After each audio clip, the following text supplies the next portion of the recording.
good late Thursday or late Friday meteorologist Casey Cloud here in the Weather Center right now, giving you a look at that SPC outlook and those temperatures here.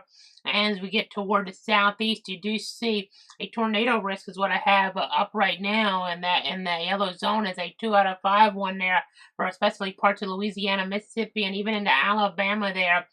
Parts of Texas, if you look real close in there too. But you kind of get the idea of watching that situation carefully as we look ahead toward that Friday here, as we give you guys the very latest on the overall situation. I know I'm looking at everything, looking at all the data here behind the scenes. We even have had some warnings there up toward Missouri just over the last little bit of severe thunderstorm warning there in toward parts of the heartland in southeast Missouri.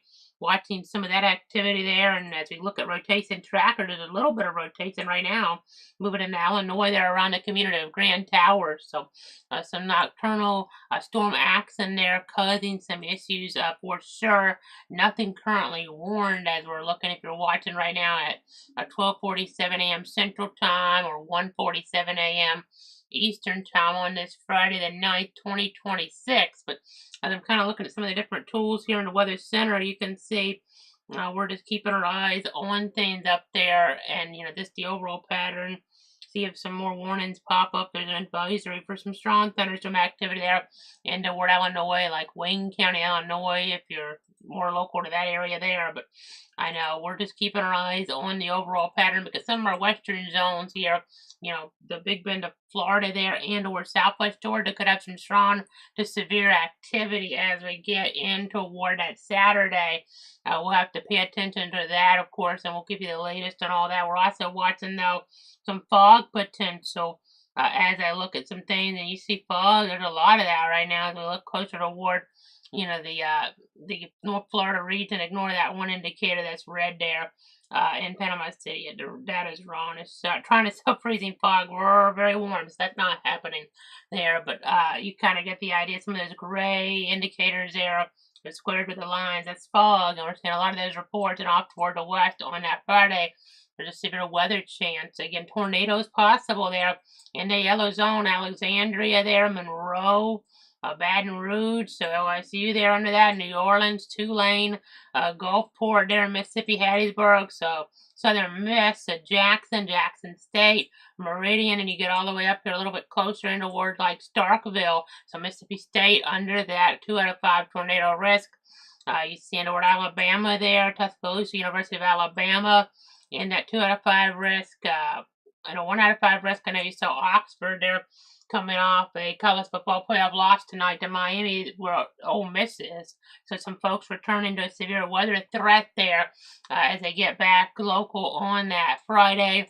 You see even into where the Florida Panhandle a little bit with that risk, and more of that risk is going to get into our western zones on Saturday. So again, we're watching all that, but out ahead of that, you can have that fog because those temperatures are so much above average, even warmer further to the west, sure, but locally here we have way above average, and there's that fog concern on the roads.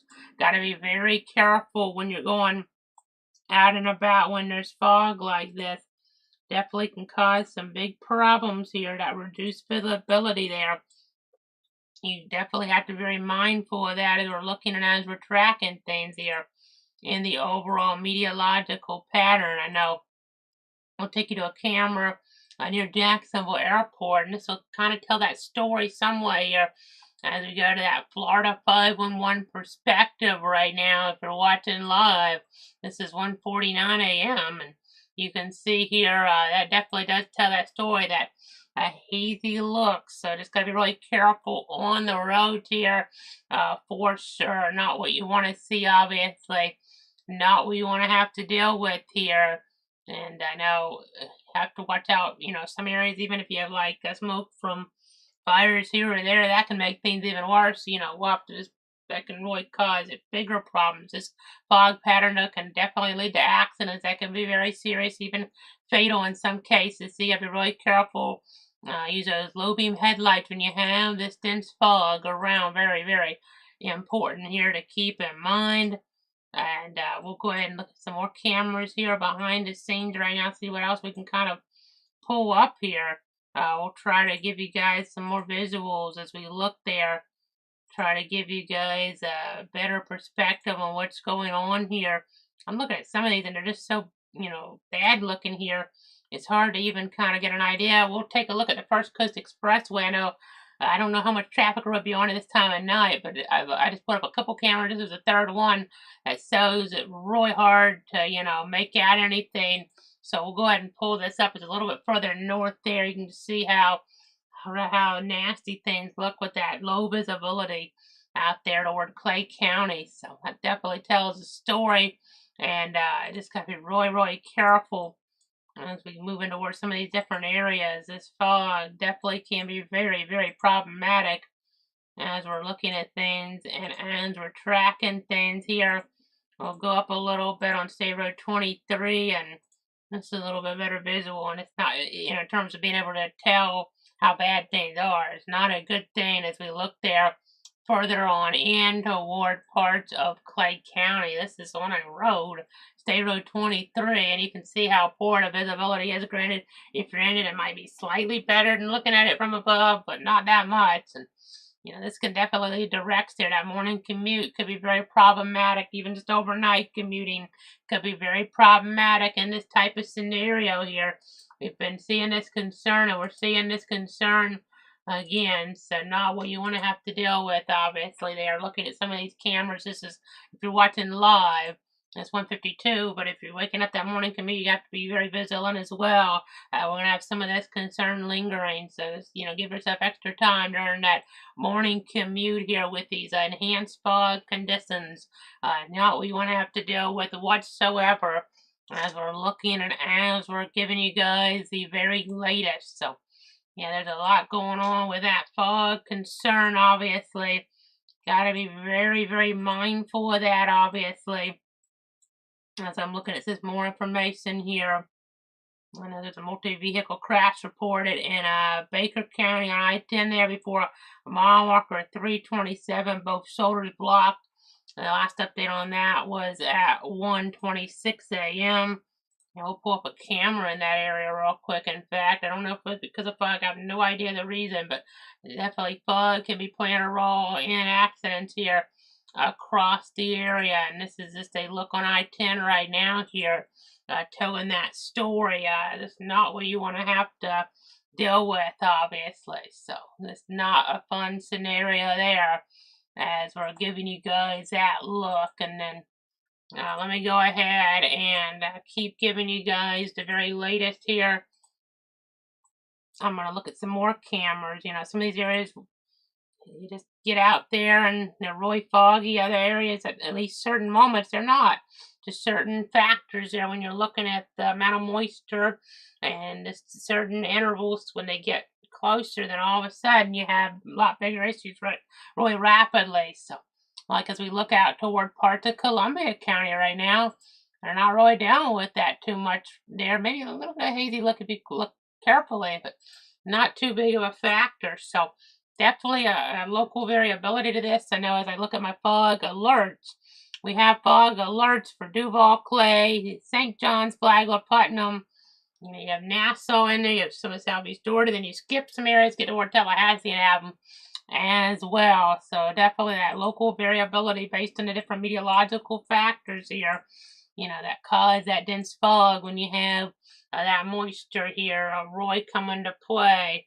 And you have that just all of a sudden there, those numbers interacting and in terms of the different readings. That is not what we want to have to deal with, obviously, as we're giving you guys the very latest, just trying to keep you guys informed on all of that. So I know when you have the air temperature conditions and dew point values get very close, that causes that moisture here to really be more problematic in terms of getting that fog potential. So again, just got to be really careful with that, obviously. Really careful here with some of that. Let me look at some of the other cameras. Let me get out toward like Gaston County. Don't see stuff right by the university. Sometimes others, not going to be some of that formation at times here when you have I mean, you'll be able to see all the lights already. You know, that doesn't look as bad on the cameras, but when you get into these more rural areas, you have some more issues here, obviously, and that can be very problematic on some of those area roads. Just kind of looking out toward Gadsden County. Yeah, this one looks like camera to the High Bridge, so some of it. I'll go ahead and try to pull that up here. Go forward to that, and you can kind of get an idea. I mean, some of that's just the lights, but still some of those kind of hazy conditions there as we look at the overall meteorological processes. So, again, just trying to keep our eyes on all that, obviously.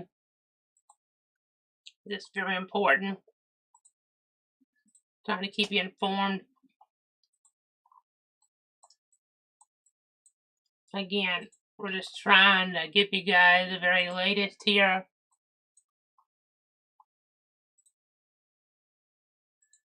Just gotta be very careful on the area road. Just, one-man band going through all the cameras live here to see exactly how some of those dense fog conditions are coming together. We'll put the retard back on here and kind of show, how we have more of those areas of concern. You have them even around Keystone. They're 1/4 of a mile visibility right now. So this is not what you want to have to deal with, obviously. As we look and as we track things, I don't have a camera there that I can go to, unfortunately. But we're just going to continue to give you guys the very latest on the scenario here. Going to see if I can, some of them I pull up, they look, the conditions look fine. A few minutes later, things can change rapidly. Some of the cameras I pull up, as I've showed you guys, things are very nasty looking in terms of that fog. Just kind of that local variability. Let's go to State Road 9B at West Peyton Parkway here. Well, this can kind of tell that story. Florida 511 perspective. You see some of that dense fog there. Definitely not fun. Not fun conditions here at all on the cameras. So again, I'm going to go ahead and kind of keep looking here. Some of these cameras that will go to the Intercoastal West, State Road 202 and Intercoastal West in Duval County there. Intercoastal West, and you'll kind of get an idea of more of that fog.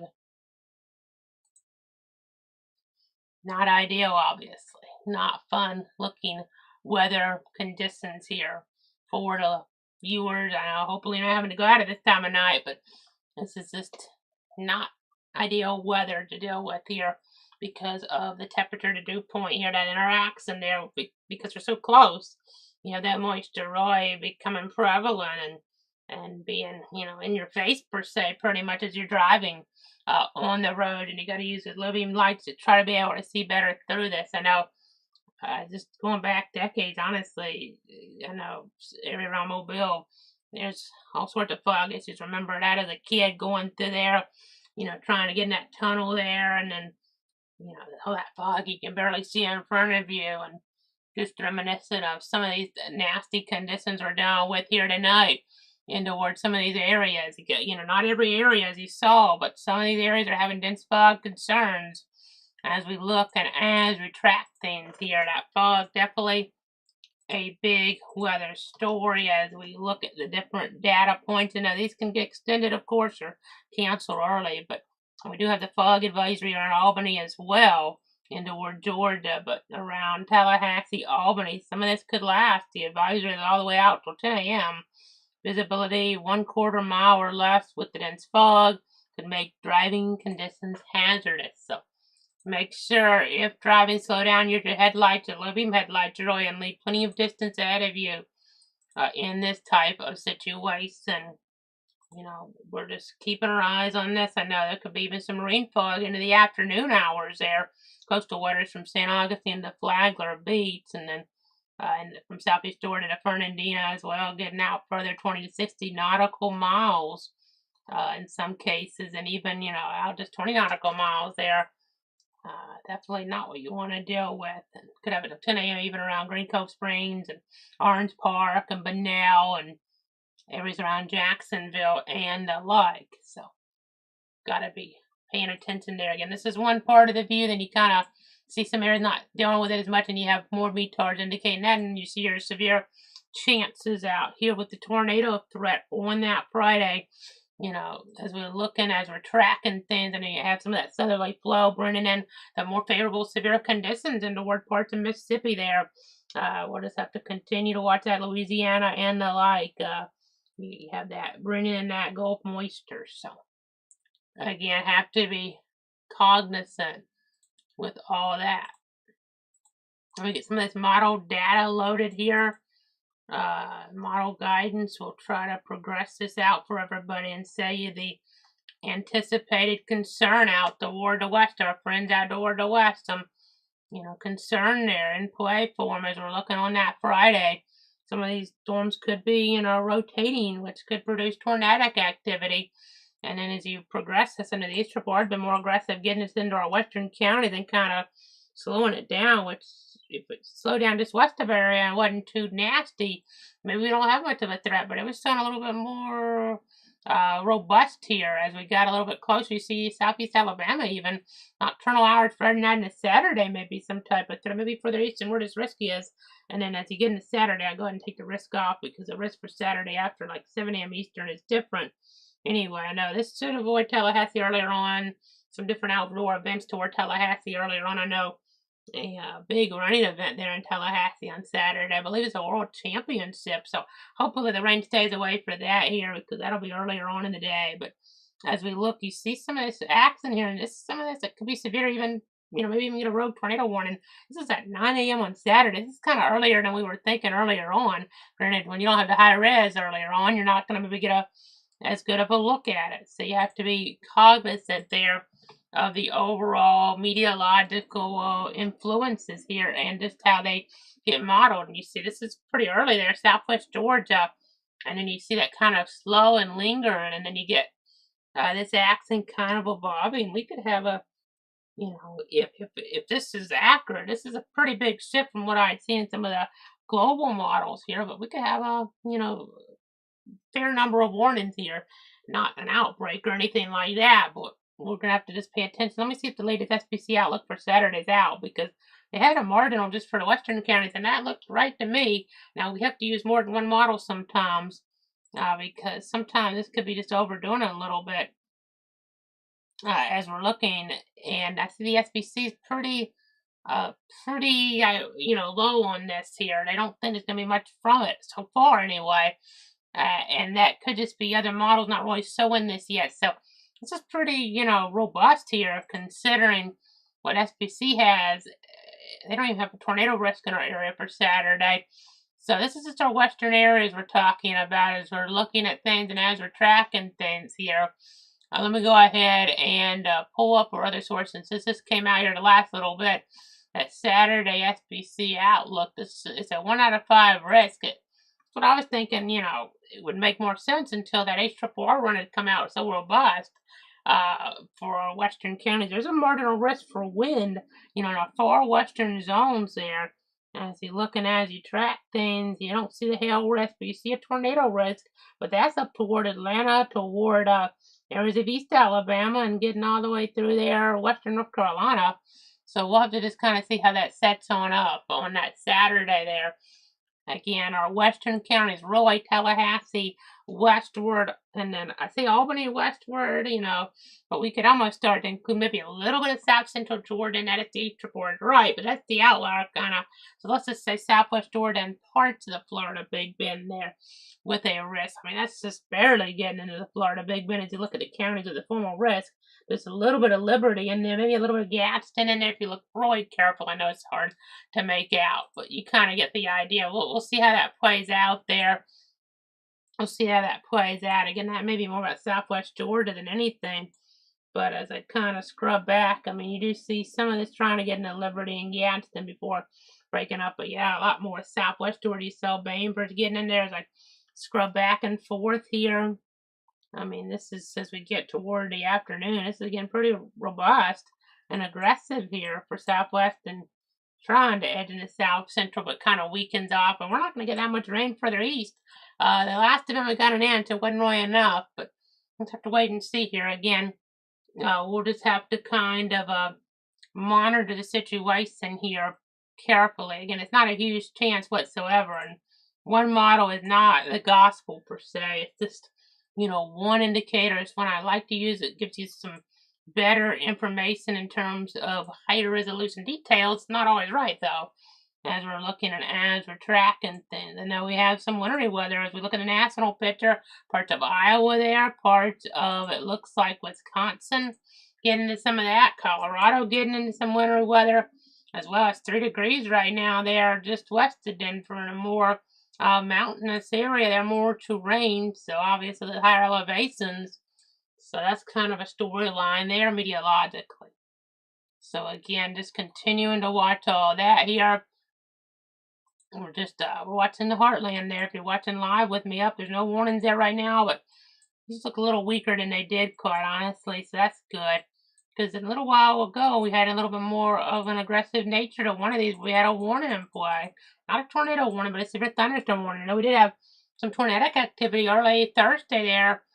South of Oklahoma City, we had some tornadic activity that was ending up being confirmed with a couple debris signatures of operator technology. So never want to see that, obviously, in terms of the overall picture. Those weren't the strong or violent type tornadoes necessarily in general, but still something that can be hazardous and dangerous there. So we're watching all this as I go ahead and go back local. Of course, it's January, not dealing with anything in the tropics, as we're giving you guys the very latest here. We have in the past, obviously, Hurricanes Irma, Matthew come to mind, and I know one person that covered those very, very in-depth was former WCJB TV 20 chief meteorologist Bill Quinlan, who passed away recently. Just awful news to hear. That was sudden, only 64, and another person who made contributions during days here with the National Weather Service in Jacksonville sadly passed away on Wednesday there. We're talking about Peter Wolf. He was 57 there, born in 1968, sadly passing away here this week. Recently retired NWS Jacksonville meteorologist. Contributions during hurricanes Matthew and Irma that were instrumental in saving lives, and just awful news to hear. My thoughts and prayers to his family and friends during this difficult time. The National Weather Service in Jacksonville family, and reading their discussions and just chat, Weather Service chat over the years, seeing different contributions he made there, and just awful to hear him passing away there so young. This week he was going to be on a Weather Brains episode there. That's a popular show there in the meteorology community, streaming show. He's going to be on there Monday talking about some of the stuff he was doing post-retirement from WS Jacksonville, but he wasn't feeling up to it because he had cancer there, and it was rapidly worsening, it seems. He passed away on Wednesday there. Just again, my thoughts and prayers go out to his family and friends, and the National Weather Service in Jacksonville family there during this very difficult time. Just terrible news. Terrible news there for sure. As we're looking at the overall storyline, you hate to see this. You hate to hear stuff like this. Just trying to give you guys, the latest on things, and then these people here. Weather Service Jacks, the partners are so important, and then somebody like this passing away. This is so awful, so young. As we try to make a tough transition, though, we do want to talk more about that dense fog here locally, and you can see you just gotta slow down and give yourself extra time to reach your destination. When we have this dense fog, make sure your vehicle is as visible as possible to other vehicles by using our low beam headlights, and leave plenty of room between you and the vehicle in front of you. I know we have these dense fog advisories. You gotta be really careful with this. Gotta be really mindful. This can be deadly. These accidents, these are hazardous conditions. You gotta be very mindful and pay attention as we see that rainfall forecast, though. More rain maybe towards central Florida there. South Florida as we look ahead. I know Miami, they'll be playing in the national title game at home. College football playoff coming up on the 19th. We'll have to monitor the weather for that. It's too early to know, but that's outdoors, unlike the game, Thurston, Arizona. I did hear it was raining in a little, and, there's a closed roof, but apparently there were some holes where some white rain was trying to get in, but out there. But, Friday night Atlanta, that's inside with that roof, assume it would be closed there as we look up toward North Georgia. And then, just trying to give you guys the latest on the overall scenario. Just trying to keep you guys up to date here. And, a lot of folks want Indiana to win that game on Friday night. Have Fernando Mendoza, that star Heisman quarterback, come home win that title there against the home area team Miami is what it would have to be now. They're on the 19th. Again, that's indoors against Oregon. If it's Oregon that wins, it'd be Oregon against the school's former coach and Mario Cristobal. So that'd be an interesting storyline. But you can see there, as we look toward Alabama, we have more rain in the forecast. Mississippi, Alabama next, 7 days. But a lot of this as we look ahead in the much shorter term here. We're going to have maybe some flash flood potential coming to play. I'll have to watch here for that. Some of the models are showing that a little bit further east with some of that in southwest toward the East Triple R was. That's a trend to monitor here. Not enough, with the rest. It's just a margin on our western zones. Not enough to turn the logo red, but we'll watch. You can see East Tennessee there and the like. We're looking at some heavy rain up there, far north Georgia.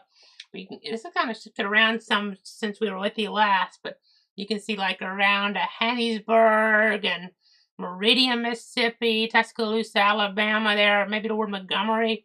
That's where some of the higher rainfall totals could be. So we'll be watching there. Hopefully there's not enough for us to come on for the national storyline with that, but something to follow along there. If we're having local concerns, I'll be on cloudweather.com.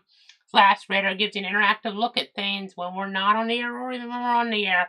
You can go over there. You see Stark looking like a quarter to half inch of rain there. Next 7 days, we really need more than that. We had an inch last weekend. It was not enough to, even come close to, busting that drought there. As we look at this drought monitor, you can see that severe drought is in Stark, in Gainesville, in Ocala, Lake City, and McClenny. It wasn't enough, that rain. We needed more, and it was, it helped maybe avoid this extreme drought like what Tallahassee has, but just not enough rain, and we're going to have to really be very mindful here in the weeks to come. Granted, there is a sign in the pattern. It might be more for Central and South Florida of some more rain and more wetness in the pattern here coming up. We need it. We need that to be more in North Florida here, so the models is too early to know for sure, but they were kind of trending more central and south when I was looking at some things, at least for the next system. Now, there could be systems after that could give us more rain, but it's really early on the edge of the meteorology, the edge of the meteorological science that goes into it here right now. But you see more of an abnormally dry situation around Orlando. They had all that rain there in Lake and Brevard there in October, I believe it was, on, I would say the far periphery, really, just a pattern, but not from our terrible, terrible Hurricane Melissa there in parts of Jamaica. The overall pattern. We had rain, though. Certain spots really come together and be a flood threat. But now everybody in Florida has some type of drought indicator here.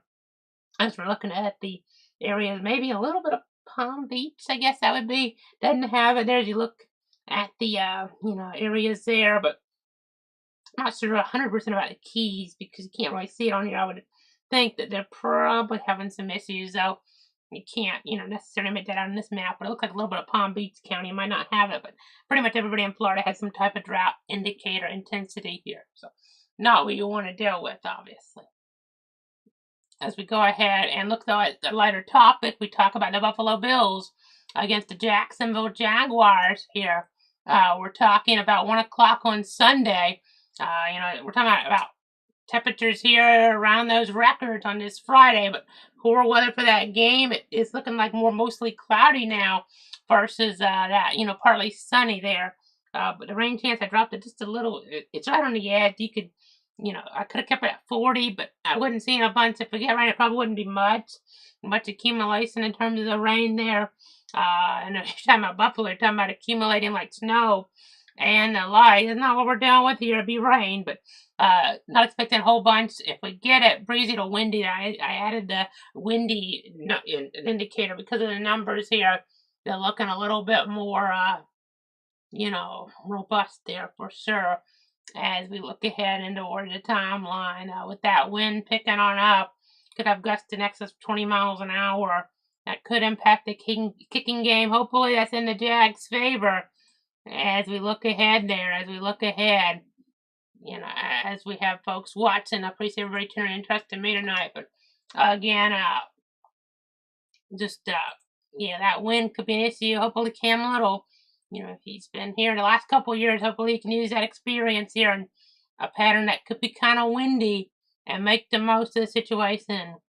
If the Jags need him to be the difference, hopefully Trevor Lawrence can be the guy here. And the Jags just have a big enough lead. You don't have to even rely on the kicking game too much there. Tough situation there. Baltimore, Pittsburgh there the other night, where that Baltimore kicker missed, and you feel so bad for him there. The aftermath of all that, and I know, but as we're looking toward Jacksonville, we could have gusts of 20 miles an hour. That wind there, it's looking like from the northwest. So that's something the kicking game, relies on that wind direction indicator, because that can kind of give them an idea of how to kind of try to kick things, because certain directions, the different shifts in them can play a big role in where the ball goes. So, important to kind of use that indicator here as we look ahead in the timeline. But yeah, mostly cloudy. Probably we need that light jacket, whether it's, for a light shower or just a windbreaker. That's kind of what you want to have on Sunday at CBS game. Been a while since Jim Nantz and Tracy Wolfson, that Tony Romo crew, has been in town for the Jags. As we're looking and as we're tracking things. I can't talk tonight, but tracking things here. Just something to be very mindful of. The lead crew. It's playoffs, though, so that's what you expect. It's just Jim Nantz, one of the big voices of sports here, coming to Jacksonville and Duval there on that Sunday. So again, just very, very, important here in terms of the accent, in terms of the football game here ahead. So Jim Nantz, Tony Romo, Tracy Wolfson in town for that Sunday game there at Everbank Stadium. So go Jaguars, get that job done. Want to get all the way to the Super Bowl, but you got to take it one game at a time. Buffalo is a very, very tough team. Very, very tough out here. They are, maybe one of the tougher teams. I mean, whoever wins this, you could see a real path. Whoever wins could be Buffalo. A very dangerous, talented quarterback, Josh Allen. If he wins, he could get to the Super Bowl. If Trevor Lawrence and Josh Allen and Cam Little and Liam Cohen win, they could be them out there in Santa Clara for the Super Bowl there in February, on February 8th on NBC. So we shall see. Huge game. I mean, wide open in the AFC. I feel like, though, if it's, a few different teams in the NFC, against the Jags, if they do make it there, it could be very tough. But just win the AFC. The Jags have never done that in 3 decades or so. If you can just get to the Super Bowl, I mean, you take your chances, obviously, and just hope for the best, and you can win that one there out west. But go Jags. Get that done against Buffalo. Josh Allen, that squad over there, James Cook, the head coach there, Sean McDermott, of course. And we'll see how that goes on Sunday at 1. So many people watching that game. The Jags beat them back in that 2017 season there. Hopefully they can do it again. And then that gets them to the AFC title game. If they win that one and another one, that's how they had to do it in 2017. They had to go on the road to Pittsburgh, and then they lost up in New England. This time it may be up at New England, but can't look ahead. I know I'm doing it too much. The folks, broadcasters and the like, people that aren't in the game, look ahead. You can't look ahead because Buffalo very well could be the Jags on Sunday. They are a very tough team. I mean, they are, they could be. If they win this, I mean, there's no Patrick Mahomes, there's no Lamar Jackson, no Joe Burrow to have to get through. 3 guys there that are, with Mahomes has won the Super Bowl multiple times. Burrow has gotten there. Lamar Jackson, has been someone who folks have really thought could win that Super Bowl. Very capable.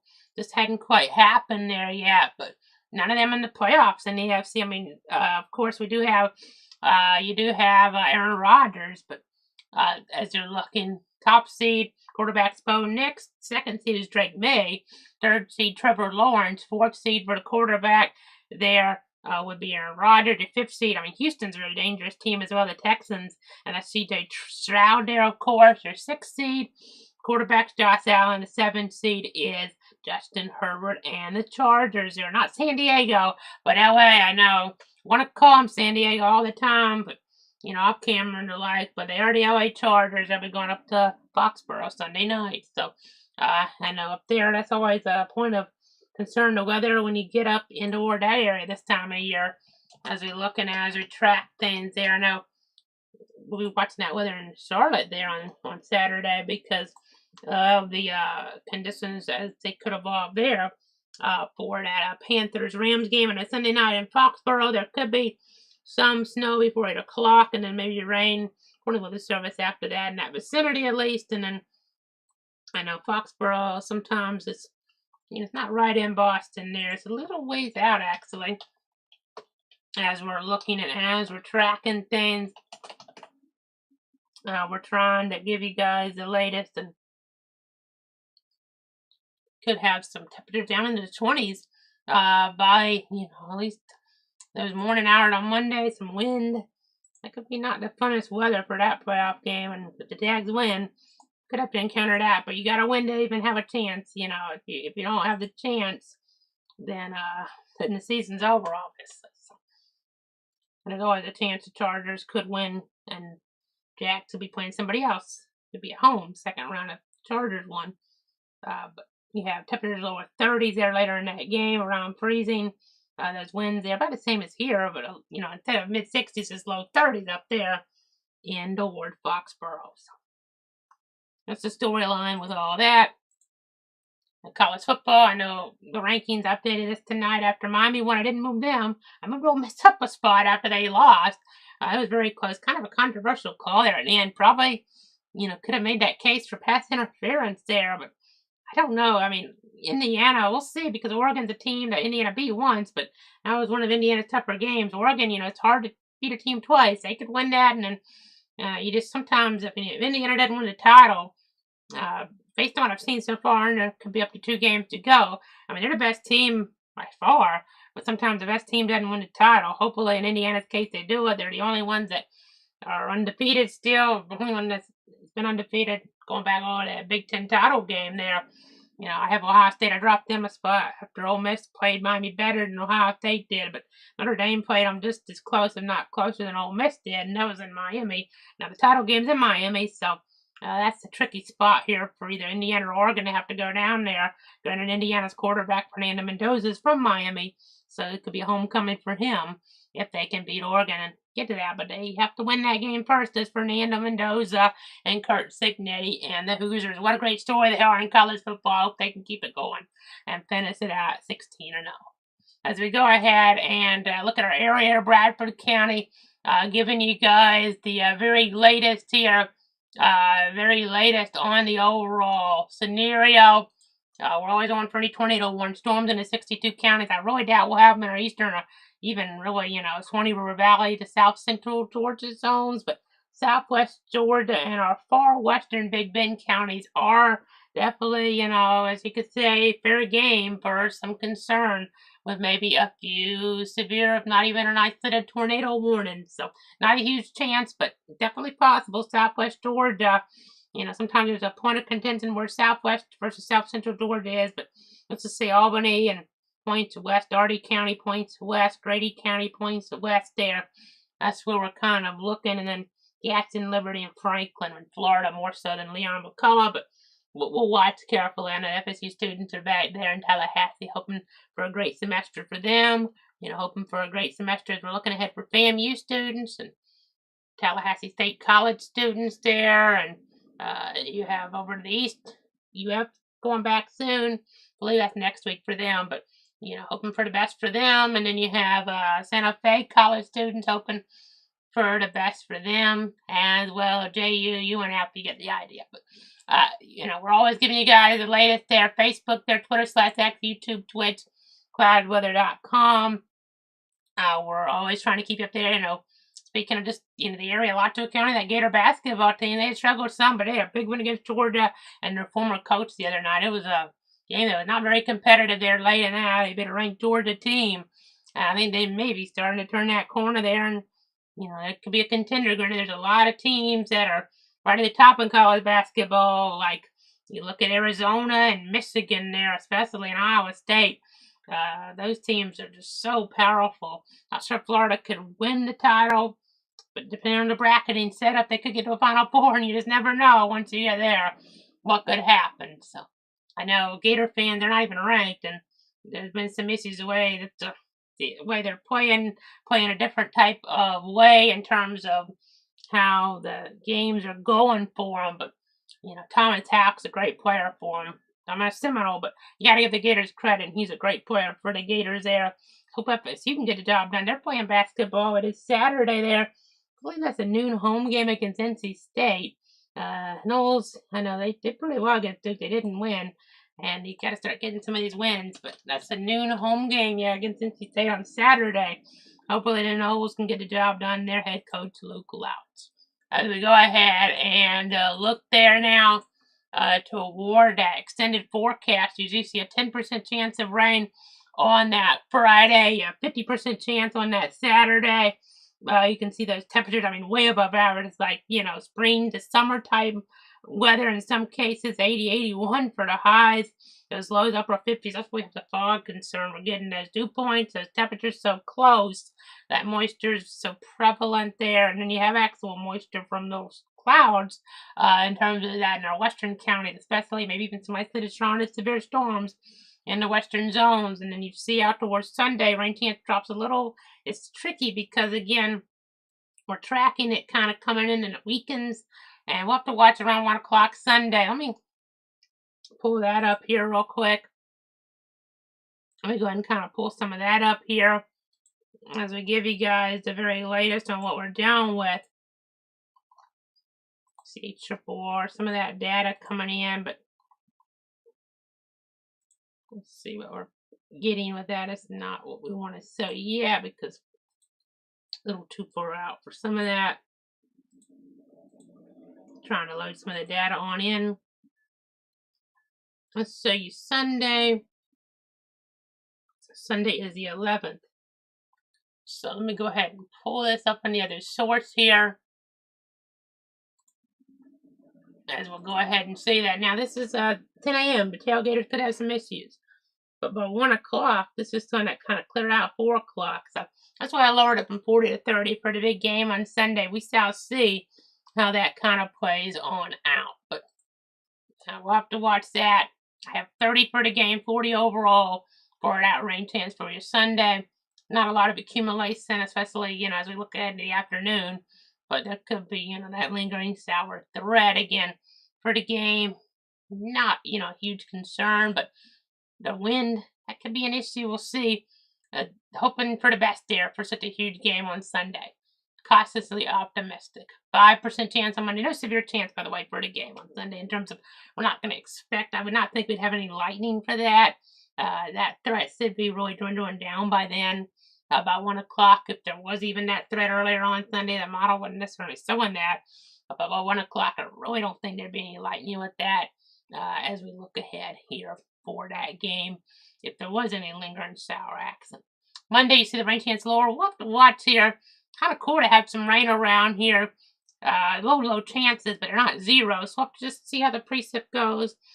Beaches, we'll see if they're a little warmer or if we'll have to just kind of look there to see how that kind of sets up, because that sometimes when you have more clouds in there, sometimes certain spots stay a little bit warmer and the like, because if you're a little cooler and you had a precip, it could be something other than rain, but really doubt we'll see that here locally. But we'll watch it. As you see here, more about cold rain, maybe award some of these time frames. You see a 40% chance Wednesday and Thursday, a little iffy, maybe more southern areas, so we're kind of on the edge. There's some cool rain and cooler air here. A lot cooler, big cool down for next week. Whether we get that much rain or not, we need it, but probably not going to have that much. this cool down here is a pretty big story. We'll have to see if we can get some frost conditions in. Depends on how the winds die down for Monday morning. But more spots, Monday or Tuesday, rural areas, depending on how the clouds and the winds set up, could end up getting down to 32. So that would be enough for a freeze, whether you had the winds, if, let's say they, kind of ones that were staying prevalent. It may not be very many areas that get to 32, but once you get to 32, if there's wind or not, that can damage your plants, because even if you don't have frost, 32 is freezing, and it doesn't matter. Then, if you're at 35 and you have wind, maybe you don't get the frost. If you're at 32 and you were to have wind, that's not the easiest thing to get to. Then, well, you got to protect your plants, is what I'm saying. So watch that for Monday and Tuesday. A little on the edge right now. I would lean toward plant protection. It'll probably need to be, put into play here, that regimen here for some of us here locally, especially in the rural areas, at least one of those mornings there, as we look ahead into toward the timeline. Let's see, Bradford's been added, parts of Alachua, Baker's been added in fog advisory, by the way, at 10 a.m. now. Just being added. We already talked about Keystone Airport having some of that concern, so it's always tricky trying to forecast this fog, but we're just seeing some of that coming, so be very vigilant, very careful with that. But I know, looking at some of the wind here for Monday morning, it's really going to be up according to the Weather Service Monday, so that would probably have, frost formation be less likely for some of us, especially like around start. Now, as we get toward Tuesday morning, though, so we're talking, so the 11th is Sunday, the 12th is Monday, the 13th is Tuesday. That wind dies down some, so they're staying a little bit warmer than what I have one here. So we'll have to see, that's for Stark anyway, out toward the west. We'll have to just kind of see. We're kind of on the edge, but we'll just have to watch out. Could get, for some of us in Tallahassee, won't really issue them this late on once you know the different frost and freezes. But Jacksonville, if we have concerns whether it's in southeast Georgia or like, they would issue a frost advisory and or a freeze warning or freeze watch. And, freeze watch to freeze warning could happen from one day to the next. But you see here, warming up some in the morning, so you kind of get out of that concern by Wednesday and Thursday morning. 62, 60 there for the highs. So the clouds around, maybe that rain around as well, but more like average. Not going to be that fun in the weather, but the more you expect. You're not terrible the weather, but, it's been like spring here this week. I mean, that fog formation shouldn't be as big of an issue next week once we get closer to average. So that, at least that'll work its stuff out, because that fog can be very hazardous, as we have a lot of those fog alerts in play here in the local area right now. So we have a lot of reports of that fog here if you're watching live with me. So got to be very cautious, very careful here.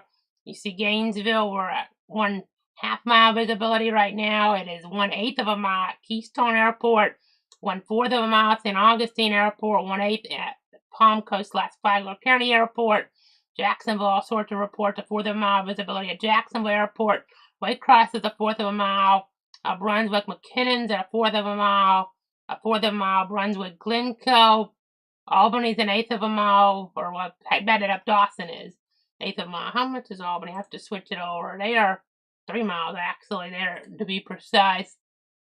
Camilla, I know it only says these once you get maybe about under a mile or so, but 1/2 a mile Camilla, 1/8 of a mile Blakely, a 1/4 of a mile Quincy, out of our area, 1/8 of a mile in Blountstown and Calhoun County. So yeah, a lot of fog concern here for sure. You see some of that even in East Central Florida there as we get toward I-95 area Titusville, 1/8 of a mile visibility. So yeah, not really what you want to deal with here. You can see some of that down Clewiston, 1/2 a mile, and up into South Carolina, 1/2 a mile. And yeah, there's a lot of fog concern to deal with. Gotta be very mindful of that. Be very careful on the roads, obviously, as we're looking and as we're tracking things. We've got quite a bit to cover here tonight. I appreciate you guys tuning in, trusting me. We may have to come back on Saturday. Ignore that 36, by the way, around Jessup. I don't think that's an accurate reading, but there's no way it is. That sensors had problems there in Wayne County. But just be very careful here, and, not really too concerned about severe weather, especially if you're looking like east of I-75. It is very unlikely east of 75. West of 75, well, it depends on where you are. Tallahassee to Perry, less likely Gadsden, Liberty, and Franklin is possible. And in southwest Georgia, Doherty to about Grady counties westward. We'll be paying attention. We could have a few warnings up there based on what ARRR is indicating. So again, keeping you guys up to date on all that. And let me see if there's any questions or comments real quick from any of the viewers at home. I know. Let's just see what we have there. I know it's late. We'll look at the latest model data here when we're on late like this and try to give you the best forecast evaluation here for the days ahead. So again, that's always important to do here as we look and as we track things. I know no formal warnings in the country right now. We have this severe risk on that Friday, and then we have a risk, albeit lower, towards some of our western counties on Saturday. It's not a huge risk, ARRR, a little more aggressive there for our area on Saturday. So we'll have to watch that carefully just to make sure things don't ramp up a little for southwest Georgia. Again, Stark, Jacksonville, Gainesville. We really don't see severe weather in the forecast. Probably won't have much rain even, but it's about our very far western zones. We do cover 62 counties, and is, last time we had at least some decent heavy rain in our zones further east like Stark. I really don't think that's going to happen from this event, the immediate event coming up here. We have next week some rain, maybe more events after that. We'll see, but severe chances are really, give or take, Doherty, Grady, Mitchell, West, and then Gadsden, Liberty, and Franklin in the Big Bend. So that's how it looks right now, but we'll continue to refine this and give you the latest updates here as we look ahead. I know it has been a very tough time here in the meteorology world lately as we look at things, as we track things there in terms of folks passing away. And we had more sad news to share with you guys tonight. As we look here one more time, we want to remember here as we wrap it up. I know we've been talking about Dr. Noah Frank C. Houston. We were on, talking about him passing away here recently, and then Bill Quinlan, of course. And now Peter Wolf, a retired National Weather Service, recently retired National Weather Service Jacksonville meteorologist. He passed away on Wednesday from cancer there. Very young, just awful, awful news here to see. Just an awful situation there. He made so many contributions to the meteorology community, the Weather Service, governmental agency there, and then not just here, but even in Virginia in the 90s with a tornado outbreak up there that was so serious. And then I believe it's a 93 outbreak from what I was reading. But Hurricanes Matthew and Irma, he was instrumental, according to the Weather Service in Jacksonville, in saving lives during those. And my thoughts and prayers go to his family and friends during this very difficult time in the National Weather Service in Jacksonville family. I'm so sorry for your loss. It's awful, awful to hear somebody passing away so young there in his 50s. You just hate to see this, obviously. I know, reading some of his information he's put out over the years here. Not somebody you see on camera, Weather Service in Jacks. They're instrumental in issuing warnings here for the local area tornado warnings, severe thunderstorm warnings, flash flood warnings. He was there. He was really, involved in outreach there as well at the meteorology, folks here and just, the folks in the community. And it's just so terrible that he's passed away so young, just recently retired. My thoughts and prayers go to his family and friends in the National Weather Service in Jacksonville family during this very difficult time. I know it's tough in these situations. I hope you try to have the best night you can, but stay safe with that fog. I'll be back here as warned over the weekend. If we don't have to break back in, whether it's for national and or local, we'll be back late Tuesday with more. Again, keeping Peter Wolf's family and friends in my thoughts and prayers.